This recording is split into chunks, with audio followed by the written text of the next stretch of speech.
This is Agritalk Africa, the podcast that puts farmers first. My name is Lisa Sendwe, Farmer of the Year under the Agricoop Awards and Fruit Farmer of the Year too. Here we are looking at onion production. The key thing about onion production is plant population.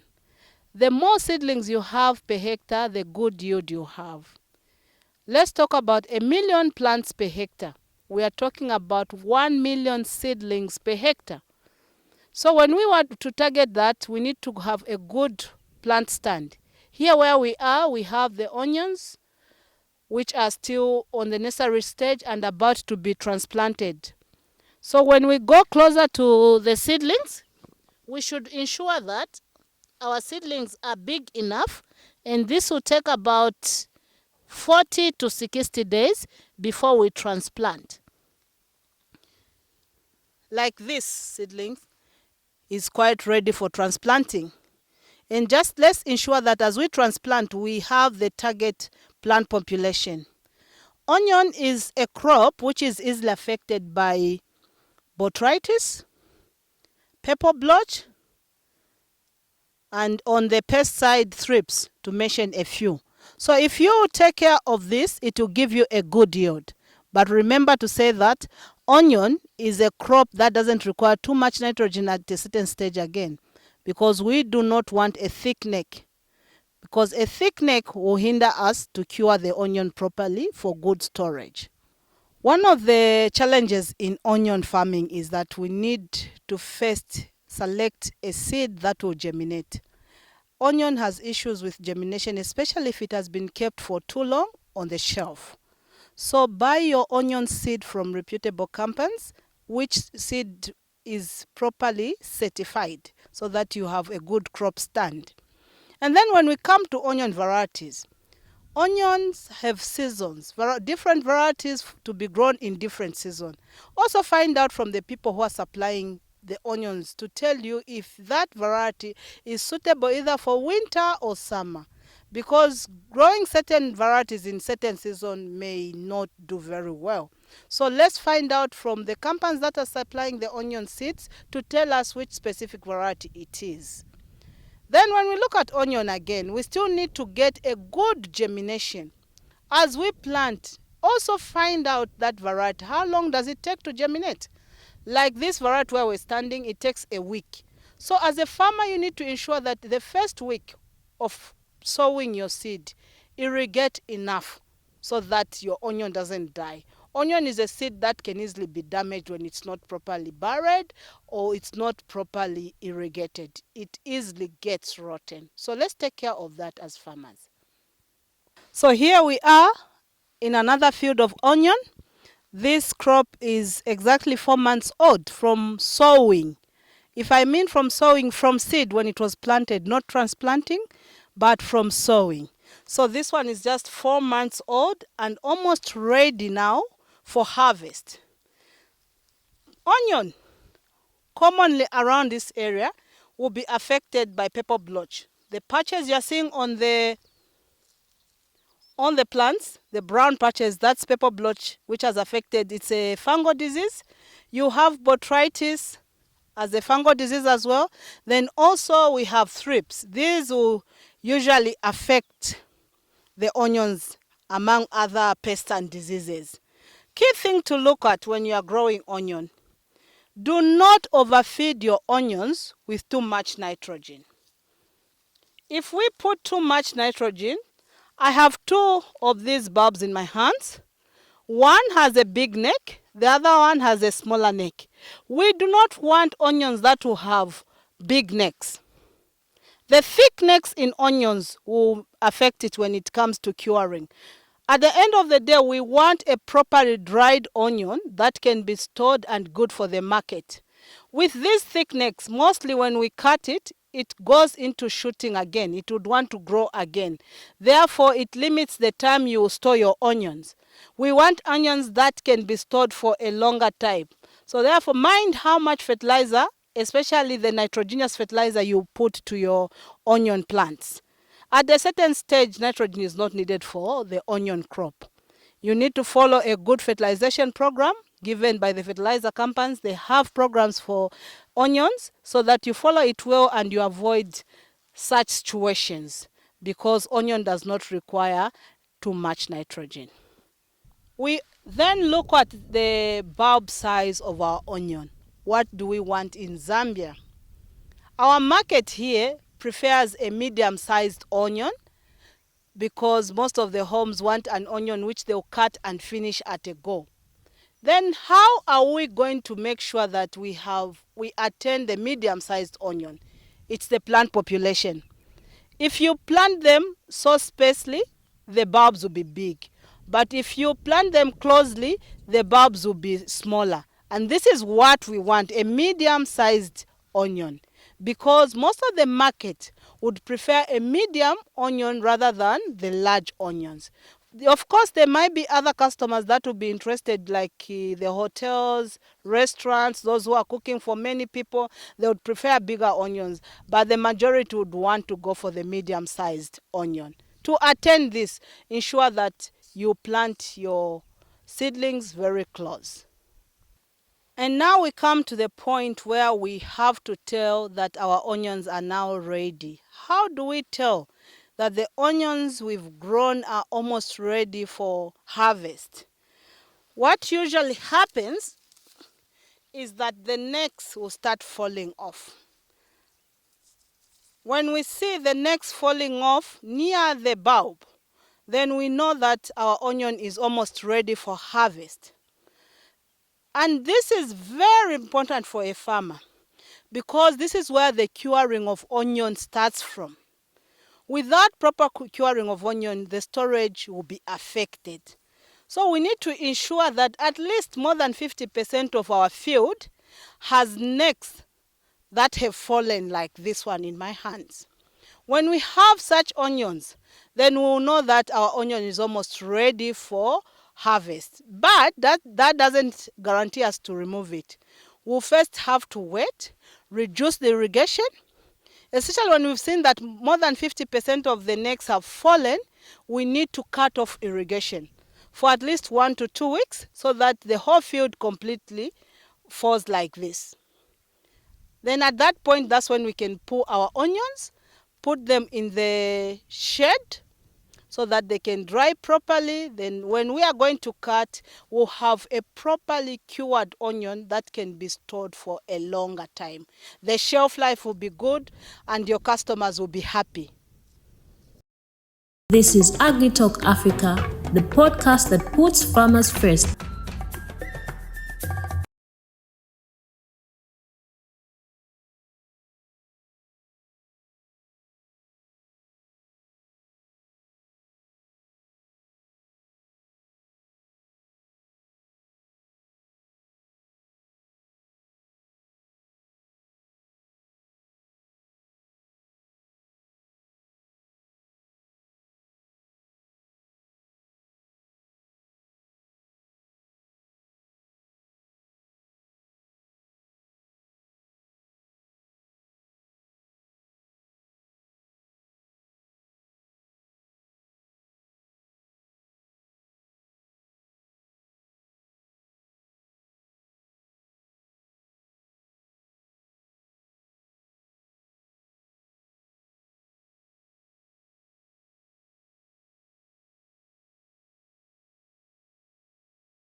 This is Agritalk Africa, the podcast that puts farmers first.